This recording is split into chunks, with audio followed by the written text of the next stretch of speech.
Sly 2 Band of Thieves. One of the greatest games ever released to this day, and one of the greatest sequels to ever exist. This game is easily my favorite Sly game in the entire franchise, and unless you've been living under a rock, you clearly know that Sly 2 and 3 were just recently re-released on the PlayStation 4 and PlayStation 5, free via PlayStation Plus, or if you're like me and you don't agree with this whole paying monthly for this freaking capitalist propaganda crap, then you paid 10 bucks for it like I did.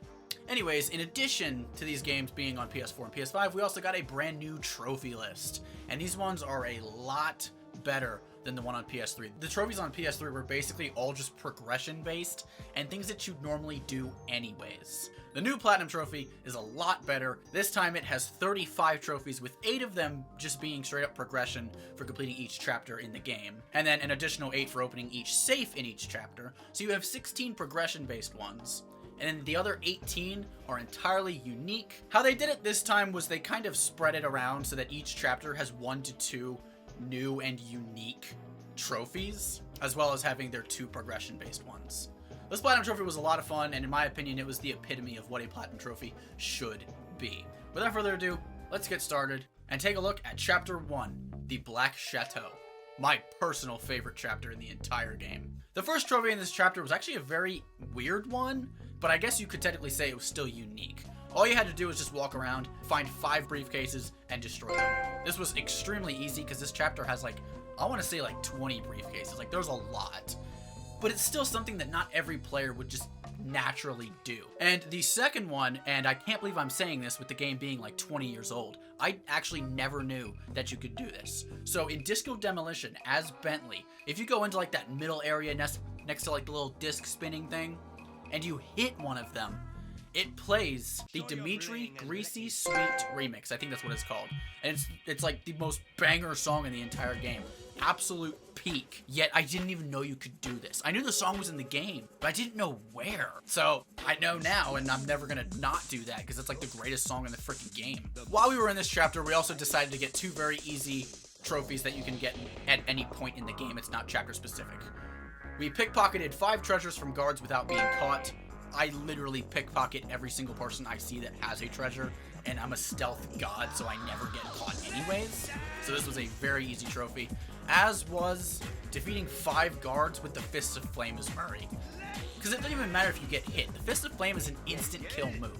So you just gotta clap your hands and just kill them. It kills every single guard instantly. So this was a very easy trophy. Anyways, after getting those 2 trophies, we go ahead and collect all the clues, open the safe, and beat the chapter, getting us those 2 progression-based trophies. I have no idea what you're saying. And your suit sucks. No! Let's dance! Now we are on to Chapter 2, a Starry-Eyed Encounter. The better of the 2 Rajan chapters, let's be real. Both of the trophies in Chapter 2 actually require you to come back to Chapter 2 later in the game when you have newer gadgets. I'm gonna go ahead and cover them now though. I did go back to them obviously. So the first one, we needed Atlas Juggernaut for Murray, because the trophy is to bring an enemy to the safe house. But you can't do this because Murray can't jump or run without Atlas Juggernaut the gadget. So after going to Chapter 5 and buying that, we went back, we brought an enemy into the safe house, which 1, I didn't even realize you could do, and 2, he just chills there in the safe house. What is he doing? He just chills in the safe house. It's freaking hilarious. I didn't know about this, so that was hilarious. And then the second one is actually as Bentley, and it's to get on top of Rajan's palace, which again, I did not know you could do this. It does make sense though. You had to get the jetpack gadget, which I think was available on Chapter 6. I don't think you can make it to the top as Sly or Murray. You can literally only do this as Bentley. And throughout the entire game, Bentley's the weakest link. He doesn't really have any movement options. But once you get Adrenaline Rush and Jetpack, he way outclasses Murray. He's really good movement-wise. Anyways, we clear Chapter 2 and move on to Chapter 3. The worst chapter when it comes to just getting around this stage. This stage is so confusing. Chapter 3, The Predator Awakens.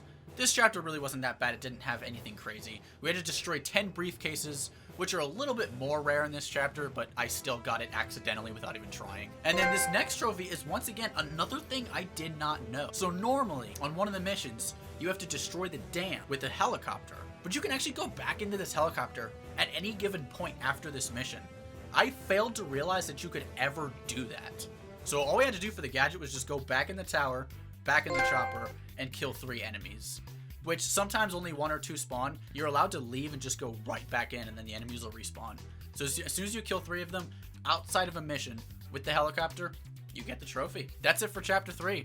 Although we did open the safe and we did get the most goated gadget. The shock cane is literally the greatest gadget in the entire game. I don't want to hear anything else about it. It is the greatest. Nothing comes even close to it. Chapter 4, Jailbreak, is unfortunately one of those chapters that only has 1 additional trophy. Like I said earlier, they usually have 1 to 2.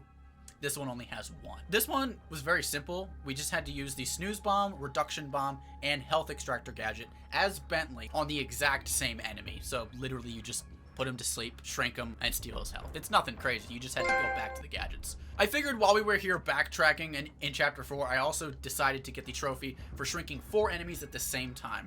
Chapter 4 is probably one of the chapters that have the absolute most enemies. So I just went in this bridge area while getting everybody's attention, and I think there was like 5 or 6 that I ended up shrinking. We obviously get the safe, beat the chapter, and move on to Chapter 5, a Tangled Web.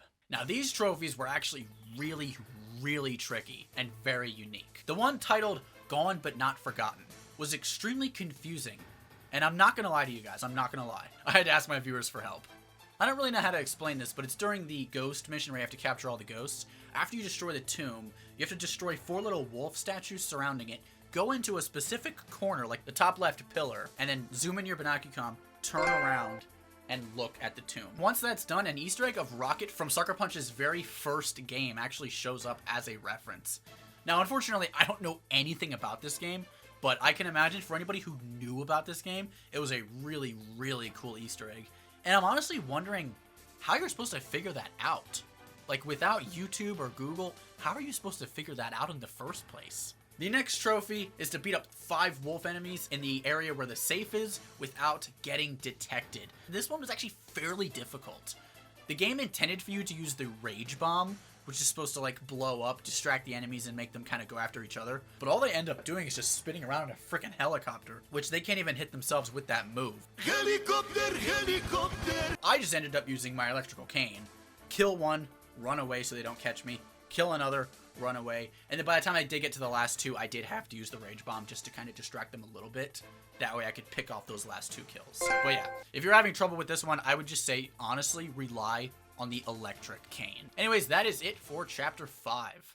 Chapter 6, He Who Tames the Iron Horse. This is easily my second favorite chapter. This one does feature 2 trophies, one of them being very easy while the other is again a very new discovery for me. Either I didn't play the game right or I'm just stupid and didn't realize these things. The first one required us to get every single clue in the map, which we already had to do to get the safe, so this was pretty freaking easy. After we open the safe and get that trophy, we then get the music box, which is meant to put enemies to sleep. So our goal was to throw the music box at Carmelita while she's making her rounds. This does not put her to sleep, because as you can tell from the trophy name, no resting until I have Cooper. It shows her true dedication to catch Sly Cooper in the act. I respect it. The next trophy was one that had to be done as Murray. Murray hasn't really had enough trophies during this run. We've had more Bentley trophies than Murray trophies. So it was nice to see a Murray trophy. Unfortunately, you have to kill the bear in this chapter without getting hit. For anybody who's not aware of the bear enemy, they are like the most devastating enemy in the game. They deal so much damage and they are so fast. This took me several attempts because I would just hit him once, get clawed, hit him again, get clawed. So I could not understand how to kill him. It turns out you just kind of have to get the right pattern. You kind of have to punch him and like spin around him a little bit, punch him again, spin around him a little bit, and kind of finesse him. After give or take 10 hits, he will go down without a scratch on Murray. Now here's the unfortunate part of the Platinum Trophy. Chapter 7 and 8 had only 1 trophy each, and they were so tremendously disappointing. I feel like the trophy devs just got here and said, they're not going to make it this far anyways, just give it to them. All you have to do in Chapter 7 is destroy 5 outhouses. Which, I mean, it's not something you would technically do in a normal playthrough, but there's like 8 outhouses, and the enemies come out of them anyways. So you can just literally get them by just walking around the map and startling the enemies, and then they just break them, and you get the trophy. Like, what? And then Chapter 8 was even worse. All you had to do was destroy 5 metal eggs. Not only are these things everywhere on the map, They spawn infinitely, meaning you could just stand in one spot and just swing your cane 5 times. Boom. Trophy. Before we get to the final boss though, there were a few other trophies that we've been collecting throughout the entire game that were also completed during Chapter 8. One of them being to obtain every gadget in the game. Gadgets are from both the safes as well as ThiefNet, and they give you special moves that you can use throughout the game. Kind of like the Atlas Strength and the Fists of Flame and all those bombs we use as Bentley.